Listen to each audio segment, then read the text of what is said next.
In this video, we'll start discussing vector functions and understand how they are related to space curves. So let me start with the definition of what a vector function is.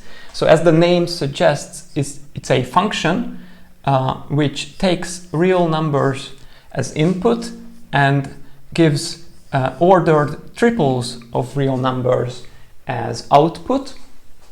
The input number, let's denote that by t, is being mapped to a three-dimensional vector r of t, whose components in the standard ijk basis could be written as f of t I plus g of t j plus h of t k. So the components of a vector functions are the usual real functions of one variable that we are so familiar with. So we could denote this with our usual notation of vector components with these angle brackets. So f, t, g, t, and h, t are the coordinates of the endpoints of this position vector rt for the input value t. So as t changes in the domain of this function, so does the endpoint of the vector in 3D space will move around, and that's how we obtain a space curve. Now, as I said, this function, of course, could have a domain that is a subset of the real numbers, and of course that subset must be the intersection of the domains of the three components. So all three components must be well defined, or must take inputs from their domains, from their respective domains. So to get the domain of R, we must take the intersection of the three components f, g, and h. Okay, so for example, let me ask you a question. If my vector function has the three components t cubed ln of 3 minus t and root t, that is, what is the domain of this function? Is it the entire number line? Is it perhaps only the non-negative real numbers? Or is it the interval from 0 to 3, with 0 being included and 3 being excluded from the interval? Pause the video and select your answer below. Okay, I hope you paused it and found that since for the first function, so if this is f, this is g, and this is h of t, then we find that the domain of our f is now indeed the real numbers, the set of real numbers. The domain of our second function is, well, all numbers for which the argument of the logarithm is positive. So 3 minus t should be a positive number, which means that t should be less than 3. So that means everything that's less than 3. Okay, from minus infinity to 3, this open interval is the domain of g. And last but not least, the domain of h of root t is any non-negative real number, so 0 and the positive real numbers. So if you take the intersection of all three of these, then you get the domain of R, which is in this case is the intersection of these intervals, which gives you the interval from 0 to 3, with 0 being included and 3 is not being included in the interval. Okay, so that was the first question. Now with these vector functions, of course, you could ask about continuity and limits. So what is true is that if you take the input values and let them tend to a certain number, if each component, each function, which are the components of this function, have a well-defined limit in that case, we get the limit of our vector function. So let me just say that if we want to take the limit of such a vector function as t goes to, let's say, a, then what we have to do is take the limits of the three components one by one, see if they exist, and if they do, that's going to be the limit of our vector function. Okay, so about that I have a question.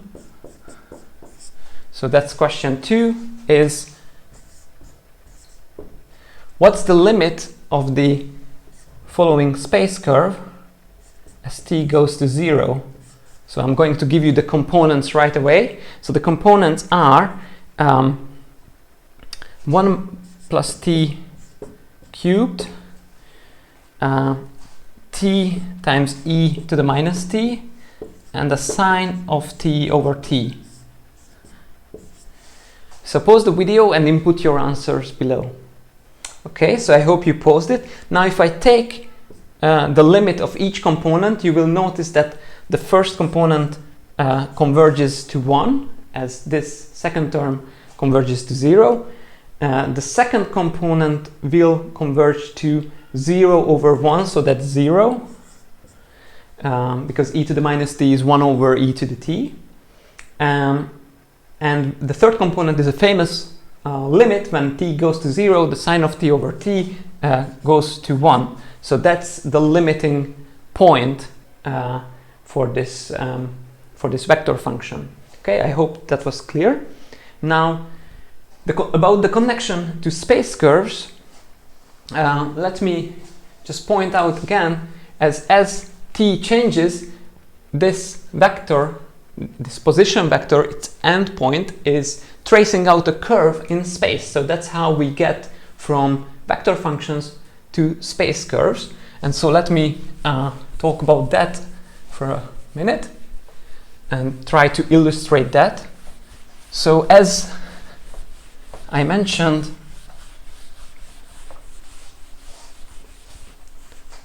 in the beginning,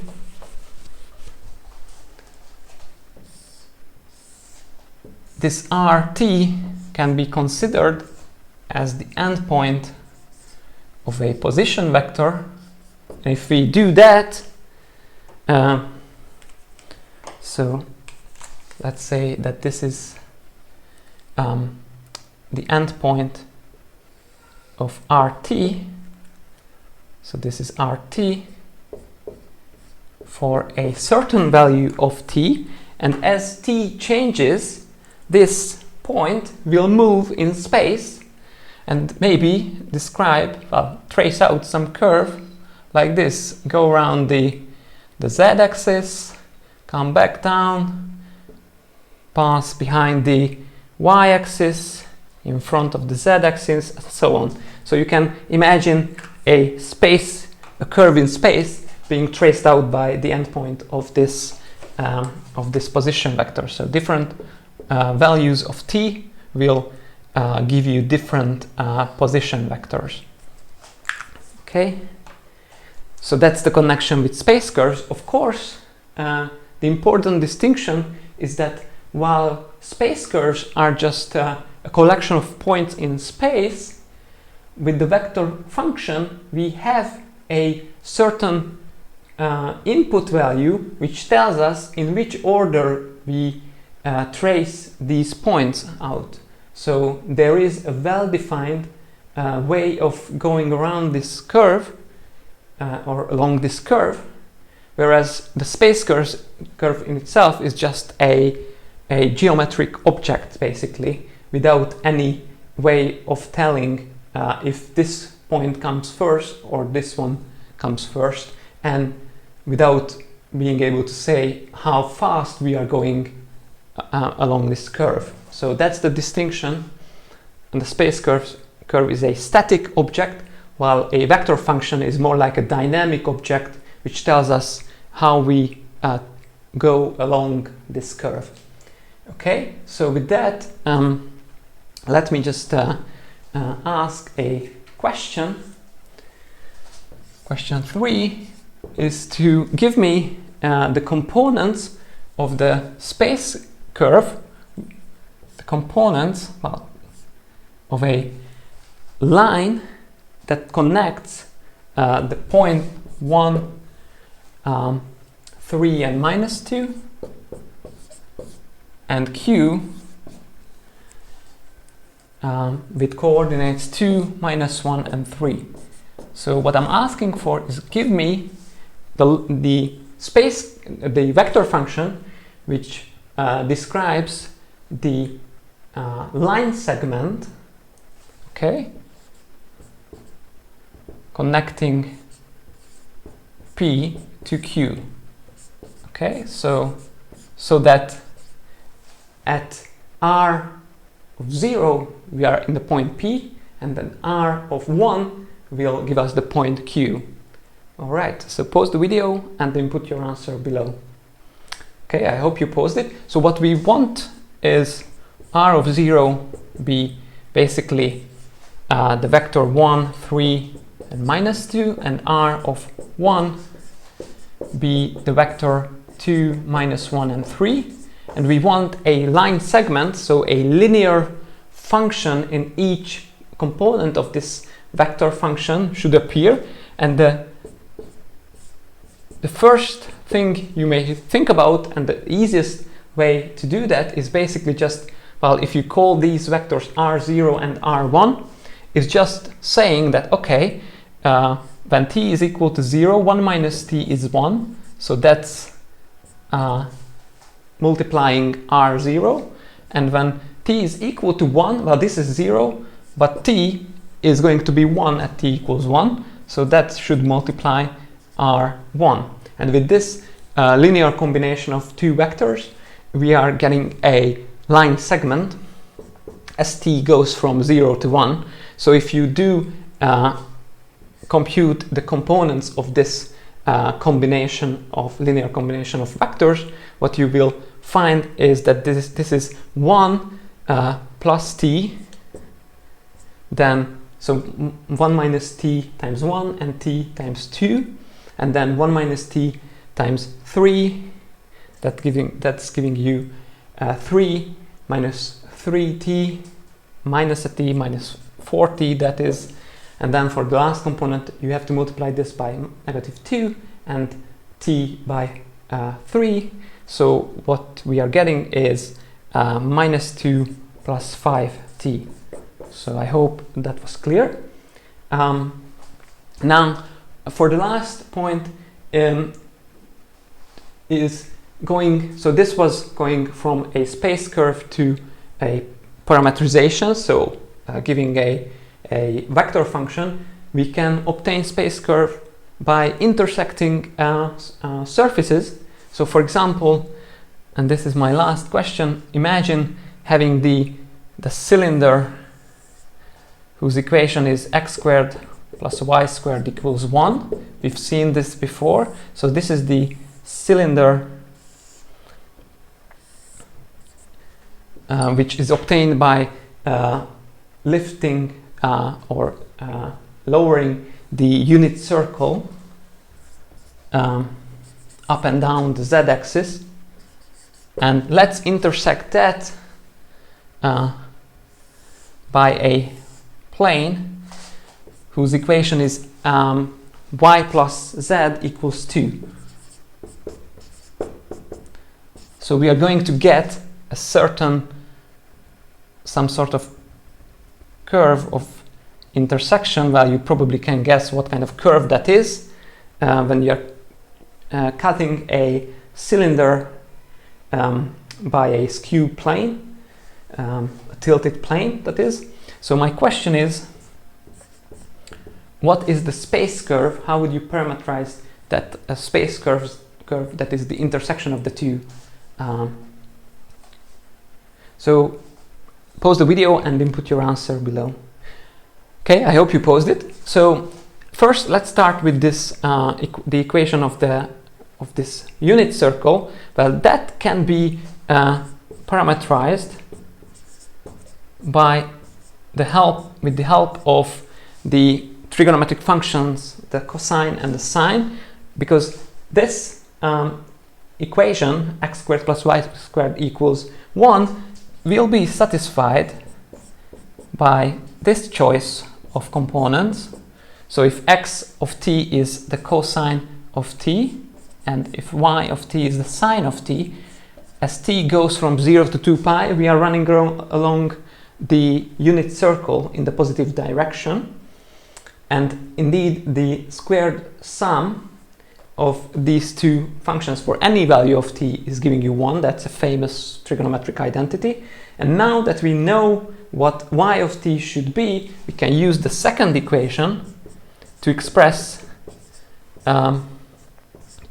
z of t as 2 minus y of t, or that is 2 minus the sine of t. And with that, we have the three components for our vector function describing this intersection curve, which is indeed an ellipse, as you have probably guessed. Okay, I hope you liked this video, and I'll see you in the next one.